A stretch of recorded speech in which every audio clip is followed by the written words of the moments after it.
Lately, there's talk that the Denver Nuggets might trade Michael Porter Jr., but is that really the answer to their problems? In this video, we will take a quick look at what's troubling the Nuggets this season, pinpoint the type of help they need, and then offer trade ideas that could elevate Denver's roster. Let's jump in. Right now, Denver is 5th in the Western Conference. Not a bad spot at all. They are just 2 games behind the 4th seed Mavericks and 2 games away from falling out the playoff picture as well. Considering their earlier struggles and the challenge of building chemistry with Russell Westbrook at the start, the team has gone okay so far.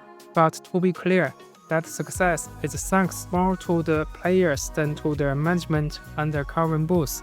Recently, the Nuggets have dropped games against teams like the Wizards, got a losing streak snapped by the Blazers, and needed overtime to beat the Pelicans, all squads that aren't playoff contenders right now. The Wizards were on a 16-game losing streak, yet still scoring 122 points on Denver, despite Nikola Jokic pouring in 56 points. Earlier this season, we noted the Nuggets' biggest problem, their perimeter defense. Over their last 10 games, the offense has been fine, 6th in offensive rating, but they ranked 15th in defensive rating. Overall, they averaged 190.9 points, not surprising with the best players in the world in Jokic, so scoring isn't the issue.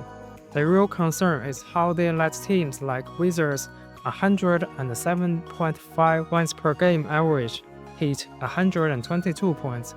The Blazers 107.1 points per game hit 126, and the Pelicans 105.7 pushed them to 119 in regulation. It's clear the defense is the main weakness, not a lack of scoring support for Jokic.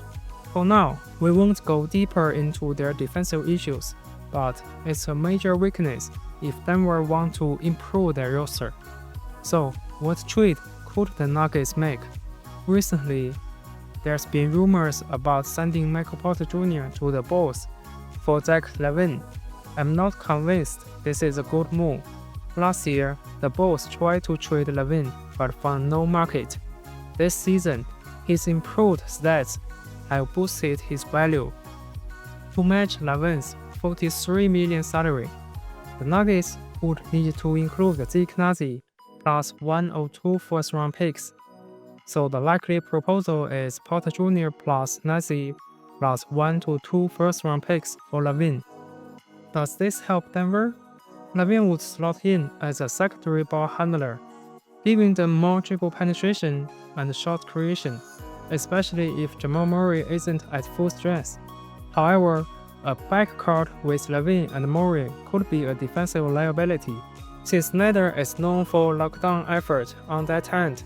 Also, LaVine isn't great in pick-and-roll sets, which doesn't perfectly match with Nikola Jokic's style.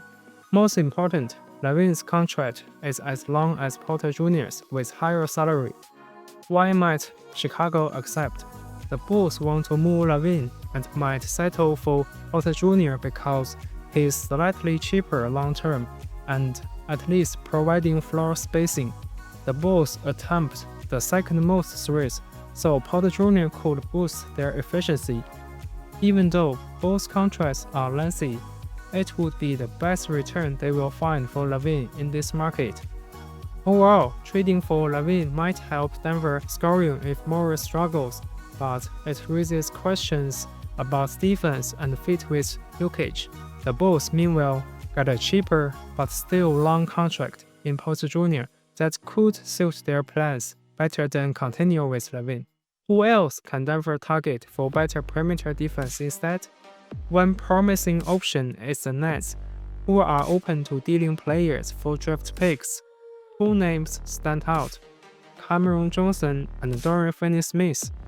Both are strong 3D wings. The Nuggets can offer Michael Porter Jr., Zach Nagy, and 2 first-round picks in return. If they manage that, many criticisms aimed at Kevin Booth's recent trade could fade away. But would the Nets bite? They want young, talented players plus draft capital, and Johnson and Finney-Smith have strong serious market value. For instance, if the Warriors offered Jonathan Kuminga plus a salary filler in a deal for Johnson, the Nets might prefer that over a couple of late first-rounders. Still, it's not impossible for the Nuggets. Personally, I'd rather add proven role players than chase a star who haven't shown up in big moments. Johnson reached the finals with the Suns in 2021, while Finney-Smith helped the Mavs get to the conference finals in 2022. Both defend well and are shooting at almost career-high percentage from 3, 45.2 for Finney-Smith and 42.2 for Johnson. Both brings the kind of perimeter defense and three-point shootings the Nuggets need. They can guard multiple positions, making it easier to switch and contain drills, an ideal complement to Jokic's game. Neither player demand a high number of shots, so they will fit in well offensively too. Imagine a closing five featured Jamal Murray, Finney-Smith, Johnson, Aaron Gordon, and Nikola Jokic. This group could switch on the perimeter and still stretch the floor. Meanwhile, each has a practical contract that keeps them in Denver's plan for more than just a brief run. Finally, here's a pure hypothetical scenario. The Nets don't plan on keeping Michael Porter Jr., so if the Nuggets do pull off a trade for Carmen Johnson and Dorian Finney-Smith, a third team might step in. A likely candidate could be the Lakers, who need outside shooting and extra size. In a three-team swap, the Lakers would get Porter Jr., sending out D'Angelo Russell, Rui Hachimura, Jackson Hayes, and one first-round pick. Meanwhile, the Nets would end up with 3 first-round picks in total, and D'Lo's expiring contract. Of course, this is all just for fun, but it will be wild if the Lakers and Nuggets face off in the playoffs after such a trade. Thanks for watching. Do you think the Nuggets should move Michael Porter Jr. or stick with the current lineup? Share your thoughts in the comments below. If you enjoyed this video, please leave a like and consider subscribing for more NBA content. Until next time, enjoy the game.